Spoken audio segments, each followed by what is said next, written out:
Le président Juvenal Habyarimana, en compagnie des évêques du Rwanda et du nonce apostolique, Monseigneur Jean-Baptiste Morandini, ont accueilli le pape Jean-Paul II qui venait effectuer une visite pastorale de 3 jours au pays des 1000 collines.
Le souverain pontife a été témoin du traditionnel accueil des Rwandais. Déjà dès son arrivée, le président Habyarimana lui souhaite la bienvenue la plus chaleureuse, la plus émue, tandis que pour sa part, le Saint-Père dit sa joie de pouvoir enfin effectuer sa visite.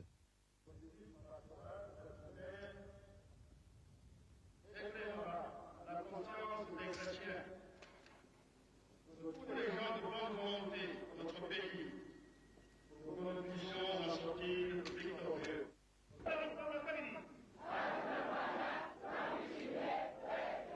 Laissez-moi vous dire, Madame Joie, de pouvoir aujourd'hui répondre à votre aimable invitation et d'entreprendre enfin cette visite pastorale au pays des 1000 collines.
Dès les premières heures de son séjour, le Saint-Père rencontre les représentants des chrétiens à la cathédrale Saint-Michel et au village Uruguiro, il rencontre la famille présidentielle et les corps constitués, dont Bonaventure Habimana, secrétaire général du MRND, traduit les sentiments.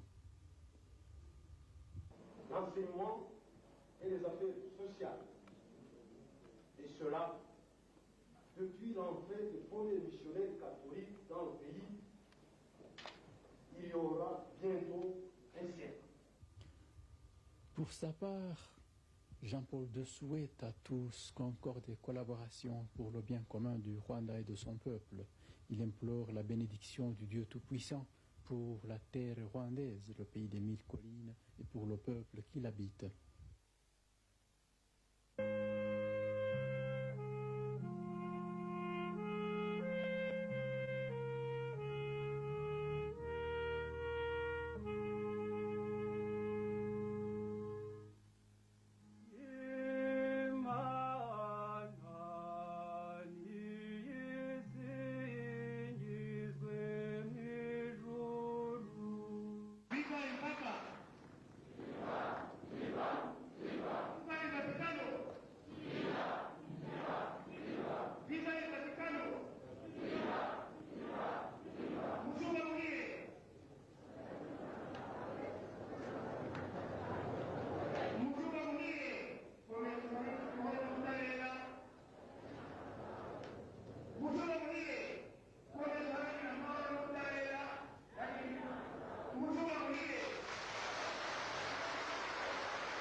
Au stade régional de Kigali, Christophe Fizi, directeur de l'Office rwandais d'information, parle pour les intellectuels.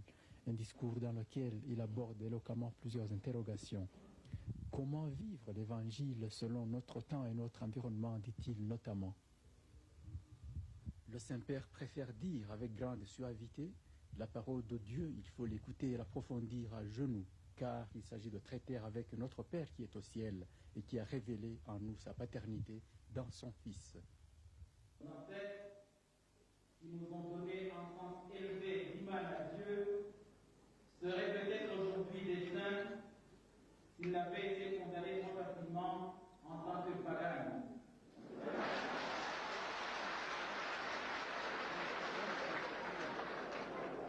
Faudra-t-il donc attendre de semblants martyrs pour que les Rwandais accèdent à la béatification et à la canonisation qui semble consacrer le monopole de culture à produire des modèles? Comme si n'était pas déjà un saint mérite que des Rwandais aient accepté, au nom de Jésus-Christ, le particulièrement dur célibat des prêtres, et même des filles rwandaises se sont faites à l'idée éprouvante pour nous rwandaises d'être enterrées comme charbon d'étain en renonçant à la gloire de la maternité. Aussi, ce n'est pas spécieux de poser deux affirmations de voici. Première affirmation. Il y a des saints et des saintes au Rwanda. Cet Igiseke, tabernacle de nos prières et de nos bons vœux pour votre sainteté.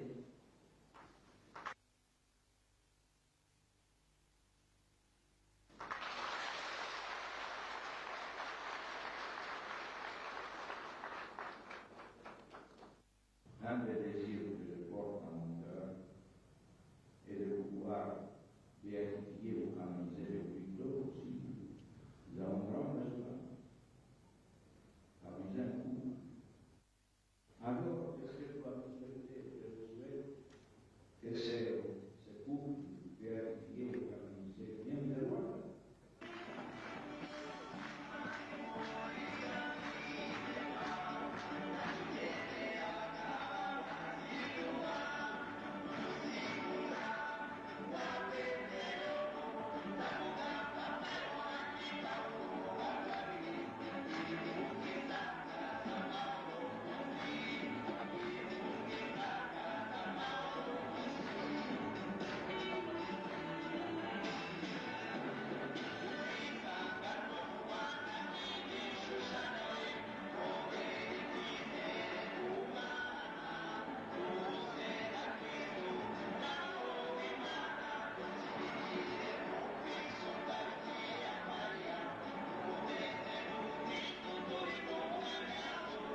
Au stade à Mahoro, les jeunes, quant à eux, disent au pape leur inquiétude pour l'avenir. Saint-Père, à un ami on ne cache rien. Avec un ami aujourd'hui, tu es notre famille. Et nous pouvons te dire nos problèmes, nos blessures, nos idéaux. Nous sommes une jeunesse qui parfois se demande pourquoi vivre si le chômage nous accable. Pourquoi vivre si la société nous guette avec la corruption, l'avortement, la démagogie, la démocratie, la pauvreté, le manque de terre, la misère, l'ignorance, l'analphabétisme, le manque de respect. Pourquoi vivre alors que l'injustice divise notre conscience? Pourquoi vivre dans une société où l'amour a très peu de place parce que remplacé par le plaisir sexuel, par la violence, le vol, les intérêts égoïstes et les intrigues? Le pape dit que son objectif est surtout de leur communiquer le goût de choisir, ce qui permet vraiment d'être heureux. Chers sœurs, bravo mesa.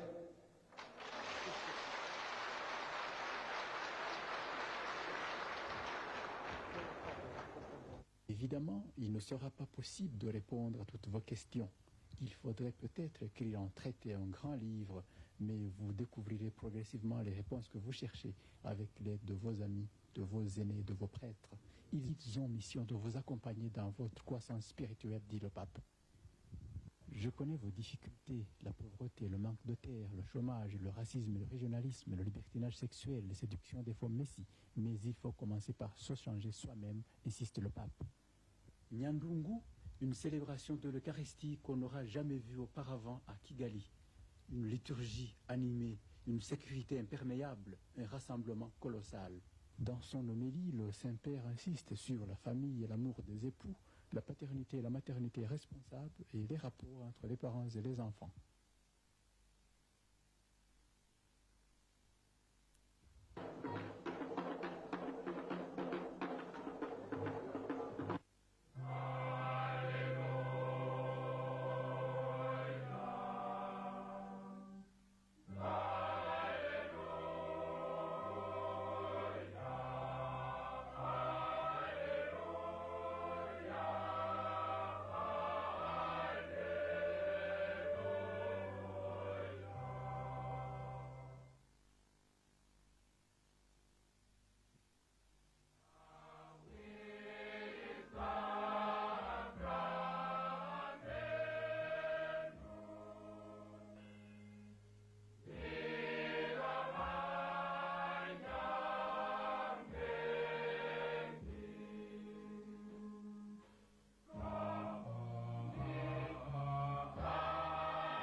Au cours de sa visite, le pape Jean-Paul II a mené une série d'activités, de la rencontre avec les représentants des autres confessions religieuses à la célébration de l'Eucharistie à Mbale, en passant par la visite de la cathédrale de Kabwayi et la rencontre avec les évêques du Rwanda.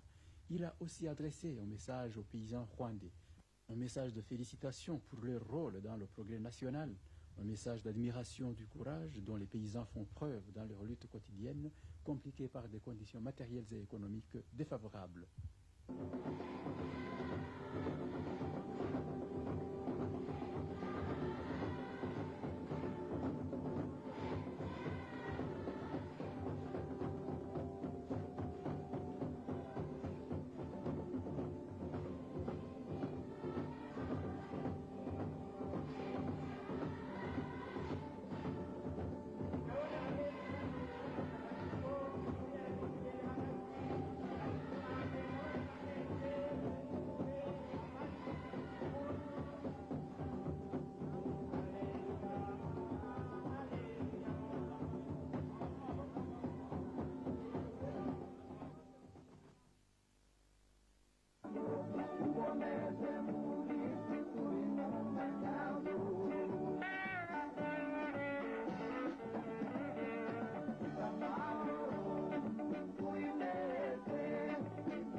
À la fin de la visite du pape, il a tenu à remercier tous les Rwandais, tandis que le président Juvenal Habyarimana a déclaré voir en la bénédiction du Saint-Père un espoir, une garantie selon laquelle le bon Dieu continuera à veiller sur notre pays afin que nous surmontions toutes nos difficultés et que nous gardions vivante l'espérance d'un monde meilleur.